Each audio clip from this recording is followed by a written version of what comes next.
Bitcoin dominance just dropped from about 65% at the end of May, to be precise, 64.4%, and we're now at around 63%, or we were on the 10th of June. That doesn't sound too significant, 1.4 percentage points, but it is a signal. And I say that because the last time Bitcoin's dominance dropped to just 62%, that was on May 14th, and alts subsequently rallied pretty hard. Now, altcoin trading volume is up to the tune of about 9%, which tells a compelling story. That is that money is starting to rotate into alts right now. And of course, if Bitcoin's dominance continues to drop to, say, the 62% zone, things could probably get pretty interesting. We've seen this movie before. In late 2016 and again in mid-2021, we saw a lot of the same things play out. We had Ethereum, Solana, Cardano, Uniswap, many others, of course. And even if history doesn't repeat exactly, chances are it's going to rhyme. Psychologically, an alt season makes a lot of sense. Investors feel that FOMO, that fear of missing out. They recognize that Bitcoin already had its run and tend to shift capital to chase bigger upside in terms of percentage gains in altcoins. That's exactly what is starting to happen now. A full-on alt season is still a little ways away, to be fair, but hey, better to take advantage of current prices, prepare now. And so we're going to take a look at those projects, those altcoins that are going to boom, in our opinion, the most when the time comes.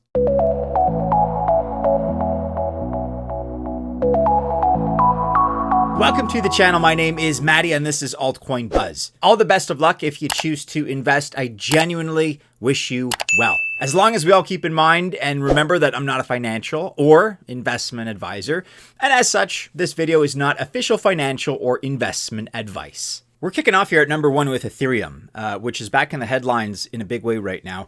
On the 11th of June, spot ETH ETFs recorded a pretty massive $240 million inflow. For context, that was the second largest injection in months. It was also a 4-month high. Now, BlackRock's ETHA led the whole thing. They contributed about $160 million. But it was not an isolated incident either. It's actually becoming more and more of a pattern. And actually, June's cumulative inflows are around $700 million. That absolutely smashes May's total of about $564 million. So about $150 million, almost more, in June versus May.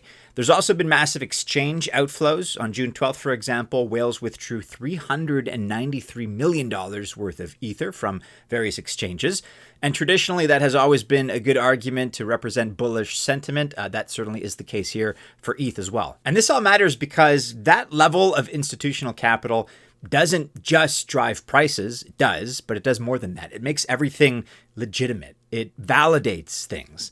And what you're seeing right now is both Wall Street and crypto retail that are climbing aboard. This is kind of like the confirmation that so many of us have been waiting for, hoping for, watching for. And what seems to be prompting all of this is the fact that most market observers think Ethereum's Pectra upgrade has actually been pretty significant. Plus, there's also been very good regulatory signals lately. The United States SEC Chair Paul Atkins said that the agency will go soft on DeFi protocols, and that could trickle down to DeFi, decentralized finance heavyweights, of course, like Ethereum. We have to remember that even though it may seem out of fashion, Ethereum is the core anchor of Altseason. Institutional inflows create the momentum that trickle into other tokens. Ethereum, then the large caps, then the mid caps, and then the small caps. That is the cascading pattern. And if you're wondering where to park the majority of your exposure, ETH is just always a smart foundation. At number two here, we are looking at Ripple XRP. Its price recently jumped up to about $2.23, largely just off the $19 million in inflows around the 6th and 7th of June. XRP's ETF money is smaller than Ethereum's, obviously, but it was still notable, and it was actually enough in this case to push the project's market cap up by some billions of dollars. Now, the institutional interest is also on the rise here. We have NASDAQ-listed Weebus International, which is planning a $300 million XRP-backed reserve. And we've also seen good whale activity lately adding to this institutional presence. We've been covering that, of course. And there are also rumors persistently of a BlackRock XRP ETF. So all of this is telling us that there's growing confidence in XRP. The future looks pretty good right now. And if money is flowing already, then of course you should be paying attention. Again, follow the smart money. That's really all we can do. XRP investors tend to love volatility and hype. Unlike ETH, catalysts largely drive XRP. And I'm talking here about big news cycles or things like ETF approvals. Right now, social chatter is on fire. Lots of eyes are set on, again, the purportedly rumored XRP decision. If it does go live, even small inflows could skyrocket. And personally, I think that, yeah, of course, XRP is volatile. But if the ETF eventually does get approved, look, even though it's a very large market cap, we could see a 2x move in relatively short order. And it is risky, but at the same time, that's kind of what makes it attractive right now. We've got a new project at Altcoin Buzz that we're very excited to be sharing with you. Check out the information in the description of this video. That's where you can register and find out more. Once again, check out the description. At number 3 on today's list is Hedera and HBAR, HBAR, which is not really grabbing headlines, admittedly. Instead, it's quietly building and bubbling up. We just had a dedicated video on HBAR the other day. Check that out. This is a project that just saw its first $185 million spot inflow after kind of like a week of nothing. Plus, futures volumes are low, under $100 million for 5 straight days. And this tells us that it's not a pump and dump kind of project. That's not the landscape that we're dealing with. But that's fine. That's actually pretty good as far as top investors are concerned. Because the thing is that smart and long-term holders do prefer stability. They are here for ecosystem growth. So things like network upgrades, enterprise adoption, certainly, and of course, pragmatic utility. HBAR is often overlooked, but is accumulated slowly. Recent tweets and analysis about its ETP on European exchanges add another layer of credibility here. And so my take is as follows. Hedera represents a very solid sleeper pick.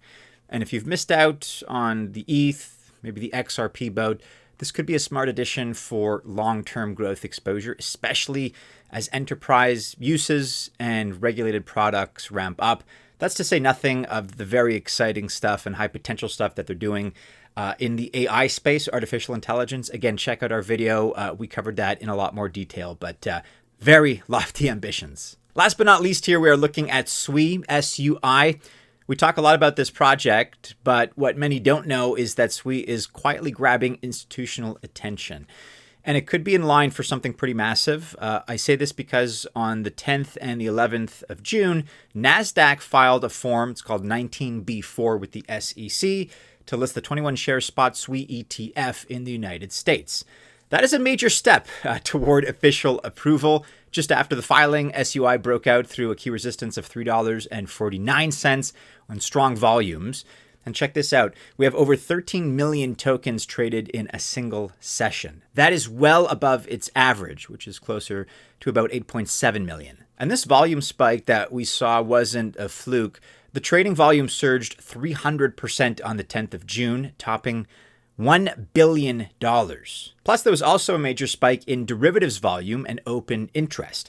Taken together, it suggests that traders aren't just watching, they are betting actively. They are positioning ahead of potential ETF news. SUI's TVL has also been a statement in and of itself, total value locked. It rose by about 10% over the past week, hitting nearly $1.96 billion. We're down a little bit from that mark right now. But that represents real capital deploying in SUI's DeFi ecosystem. SUI could easily be the breakout play of this Altseason. It's still a very good way to go if maybe you want a speculative bet, for example, but that is backed up by institutional intent.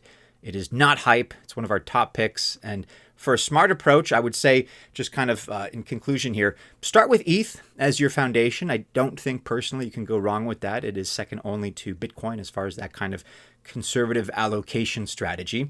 Then you may want to pick XRP for its speculative launch play. Massive potential there, of course. Allocate perhaps a small portion to HBAR for long-term potential. By the way, especially if you like AI, check out our recent dedicated video. And then you can treat SUI kind of like a high flyer, managing risk appropriately depending on your profile and your appetite. But those are four that we're big fans of. Those are really ride or die as far as we're concerned as picks. Let me know among those if you have a favorite, or maybe we've left your favorites off this list. If that's the case, let us know in the comments below what they are. Also, join our discussion in both Discord and on X. You can find those links in the description below.